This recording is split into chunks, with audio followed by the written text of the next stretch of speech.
ಎಲ್ರಿಗೂ ನಮಸ್ಕಾರ ಫ್ರೆಂಡ್ಸ್. ಈ ವಿಡಿಯೋ ಮಾಡೋದಕ್ಕೆ ನನಗಂತೂ ತುಂಬ ಹೆಮ್ಮೆ ಆಗ್ತಿದೆ. ಯಾಕೆ ಗೊತ್ತಾ ಹೇಳ್ತೀನಿ. ಈ ವಿಡಿಯೋನ ಸ್ಕಿಪ್ ಮಾಡದೆ ಕೊನೆಯವರೆಗೂ ನೋಡಿ ಫ್ರೆಂಡ್ಸ್. ನಾವು ಹೋದ್ಮೇಲೆ ಅಂದರೆ ಸತ್ತೋದ್ಮೇಲೆ ನಮ್ಮ ಬಾಡಿ ಸುಟ್ಟು 5 ನಿಮಿಷದಲ್ಲಿ ಕರಕಲಾಗ್ಬಿಡುತ್ತೆ. ಆಮೇಲೆ ಅದು ಬೂದಿ, ಅದನ್ನು ಅಸ್ಥಿ ಅಂತ ಕರೀತಾರೆ. ಅದನ್ನು ತಗೊಂಡೋಗ್ಬಿಟ್ಟು ನದಿಗೆ ಬಿಟ್ಬಿಡ್ತಾರೆ. ಇಲ್ಲಿ ಸಿಟಿಲಿರೋರು ಆಲ್ಮೋಸ್ಟ್ ಬ್ಯಾಂಗ್ಳೂರಲ್ಲಿ ಇರೋರೆಲ್ಲ ಆಲ್ಮೋಸ್ಟ್ ತಗೊಂಡೋಗಿ ಶ್ರೀರಂಗಪಟ್ಟಣಕ್ಕೆ ಹಾಕ್ತಾರೆ, ಆ ನದಿಗೆ ಹಾಕ್ತಾರೆ. ನಾನು ಲಾಸ್ಟ್ 15 ಡೇಸ್ ಬ್ಯಾಕು ಹೋಗಬೇಕಾದ ಪರಿಸ್ಥಿತಿ ಬಂತು. ಅಲ್ಲಿ ಹೋಗಿದ್ದೆ. ಅಪ್ಪ ನೋಡಿ ನನಗೆ ನಿಜವಾಗ್ಲೂ ತಲೆ ಕೆಟ್ಟು ಹೋಯಿತು. ಎಷ್ಟು ಕೊಳಕಿದೆ ಗೊತ್ತಾ ಫ್ರೆಂಡ್ಸ್ ಅಲ್ಲಿ. ಅದು ಏನಂದರೆ ಅಲ್ಲಿ ನೀರು ಹರಿತಾ ಇಲ್ಲ, ಅದೊಂದು ಕಡೆ ನೀರೆಲ್ಲ ನಿಂತು ಬಿಟ್ಟಿದೆ, ಕೆರೆ ಇದ್ದಂಗಿದೆ. ಅಲ್ಲಿ ತಗೊಂಡೋಗಿ ಎಲ್ಲ ಅಲ್ಲಿ ಹಾಕ್ತಾರೆ.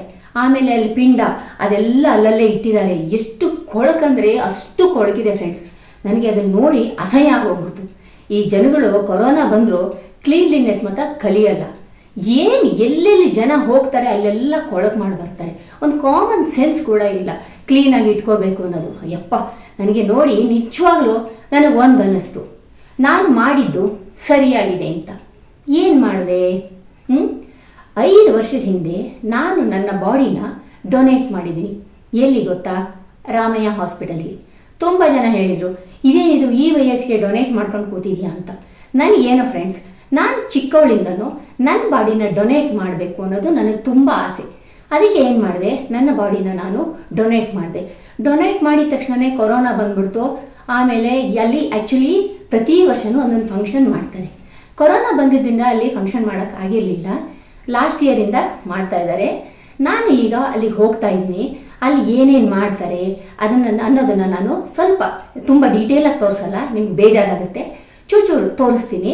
ಅಲ್ಲಿ ಹೋಗೋಕ್ಕಂತೂ ನನಗೆ ತುಂಬ ಹೆಮ್ಮೆ ಅನಿಸುತ್ತೆ ಫ್ರೆಂಡ್ಸ್. ಏಕೆಂದರೆ ನೋಡಿ, ನಾವು ಯಾವಾಗ ಹೇಗೆ ಸಾಯ್ತೀವಿ ಅನ್ನೋದು ಗೊತ್ತಿಲ್ಲ ಅಲ್ವಾ.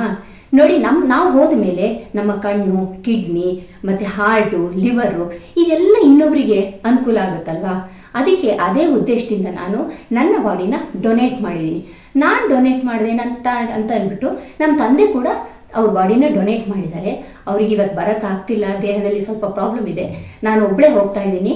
ಸೊ ನನ್ನ ಜೊತೆ ಬನ್ನಿ, ಡೀಟೇಲಾಗಿ ನಾನು ತೋರಿಸ್ತೀನಿ. Okay, so follow me. Ramaiah hospital ಎಂಟ್ರಾದ ತಕ್ಷಣ ಏನೋ ಒಂಥರ ಸಂಕಟ ಆಗುತ್ತೆ.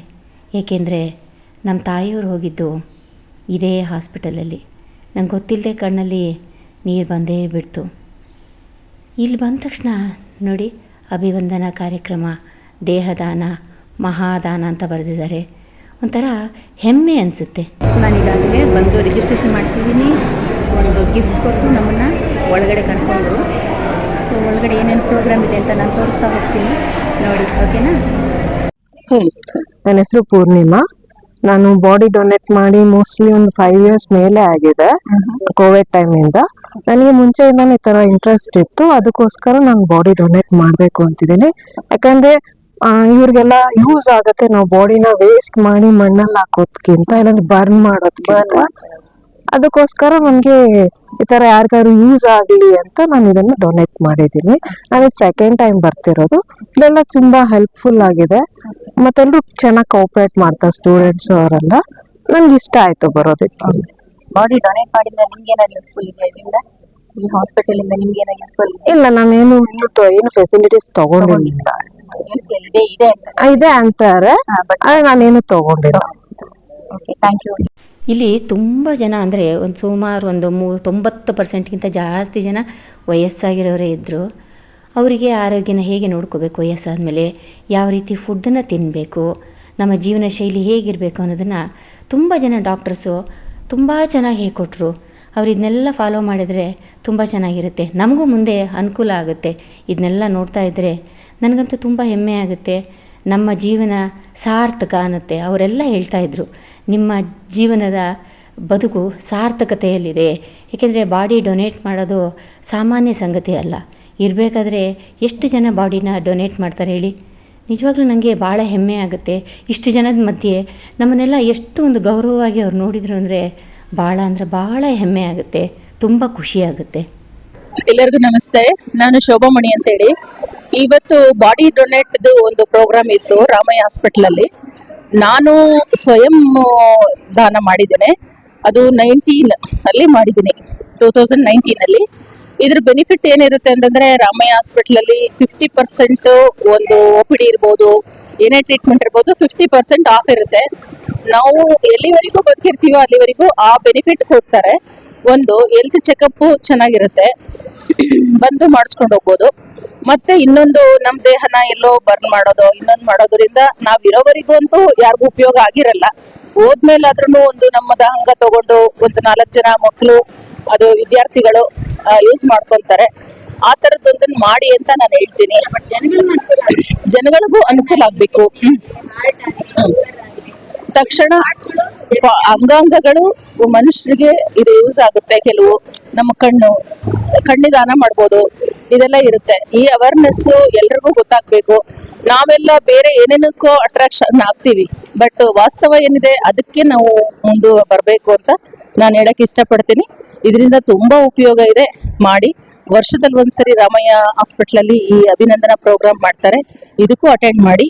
ಅಲ್ಲಿ ಹೆಲ್ತ್ ಬಗ್ಗೆ ಹೇಳ್ತಾರೆ ಡಾಕ್ಟರ್ಗಳು, 3-4 ವಿಭಾಗದ ಡಾಕ್ಟರ್ಗಳು ಇರ್ತಾರೆ. ಅವರು ಅವ್ರದ್ದೇ ಆದದ್ದನ್ನ ಎಲ್ಲವನ್ನು ಹೇಳ್ತಾರೆ. ಒಂದು ನಾಲೆಡ್ಜ್ ಇಂಪ್ರೂವ್ ಆಗುತ್ತೆ. ದಯವಿಟ್ಟು ಎಲ್ಲರೂ ಇದಕ್ಕೆ ಮುಂದಾಗಬೇಕು ಅಂತ ನಾನು ಹೇಳ್ತೀನಿ. ಆರೋಗ್ಯ ಕಾಪಾಡ್ಕೊಳ್ಳಿ. ಒಂದು ಆರೋಗ್ಯನೇ ಭಾಗ್ಯ ಅಂತಾರೆ. 6 ಯೋಗ್ಯ ಆರೋಗ್ಯ ಅಂತ ಅಂತೀವಿ ನಾವು. ಅದಾಗಲಿ ಅಂತ ನಾನು ಆಶಿಸ್ತೀನಿ. ಕೊನೆಯಲ್ಲಿ ಬಾಳೆ ಎಲೆ ಊಟ ಇತ್ತು. ತುಂಬ ಅಂದರೆ ತುಂಬ ರುಚಿಯಾಗಿತ್ತು. ಎಷ್ಟು ಅಚ್ಚುಕಟ್ಟಾಗಿ ಎಲ್ಲ ಬಡಿಸಿದ್ರು ಗೊತ್ತಾ, ಅಷ್ಟು ಚೆನ್ನಾಗಿತ್ತು ಊಟ. ನಿಜವಾಗ್ಲೂ ಸಾರ್ಥಕತೆಯ ಬದುಕು ಅಂದರೆ ಇದೇ ಅನಿಸುತ್ತೆ. ಸೊ ಇದಾಗಿತ್ತು ಇವತ್ತಿನ ವಿಡಿಯೋ. ಇದನ್ನು ಅಟೆಂಡ್ ಮಾಡಿ ನನಗನ್ಸಿದ್ದು ಒಂದೇ, ನಿಜವಾಗ್ಲೂ ನಾವು ಬದುಕಿದ್ದಕ್ಕೆ ಸಾರ್ಥಕ ಅನಿಸುತ್ತೆ. ಇರಬೇಕಾದ್ರೆ ನಾವು ಯಾರಿಗೇನು ಮಾಡಿದ್ವೋ ಏನೋ ಗೊತ್ತಿಲ್ಲ, ಆದರೆ ನಾವು ಹೋದ್ಮೇಲೆ 4 ಜನಕ್ಕೆ ಒಳ್ಳೆಯದಾಗುತ್ತಲ್ಲ, ನಮ್ಮ ದೇಹದ ಅಂಗಾಂಗಗಳು 4 ಜನ ಬದುಕಿಗೆ ದಾರಿ ಆಗುತ್ತೆ ಅನ್ನೋದು ನಿಜವಾಗ್ಲೂ ಹೆಮ್ಮೆ ಅನಿಸುತ್ತೆ. ನೀವೇನು ಹೇಳ್ತೀರಾ? ಇದನ್ನು ನೀವು ಕಮೆಂಟ್ ಮಾಡಿ ತಿಳಿಸಿ. ಅದ್ರ ಬಗ್ಗೆ, ಈ ದೇಹದ ದಾನದ ಬಗ್ಗೆ ನಿಮಗೇನು ಅನಿಸುತ್ತೆ? ನೀವು ಏನು ದಾನ ಮಾಡಿದರೂ ಪರವಾಗಿಲ್ಲ, ಅಟ್ಲೀಸ್ಟ್ ಒಂದು ಕಣ್ಣನ್ನಾದರೂ ನೀವು ದಾನ ಮಾಡಿದರೆ ತುಂಬ ಚೆನ್ನಾಗಿರುತ್ತೆ. ಸೊ ನೆಕ್ಸ್ಟ್ ವೀಡಿಯೋಲಿ ಸಿಗೋಣ. ಅಲ್ಲಿವರೆಗೂ ಟೇಕ್ ಕೇರ್, ಬಾಯ್.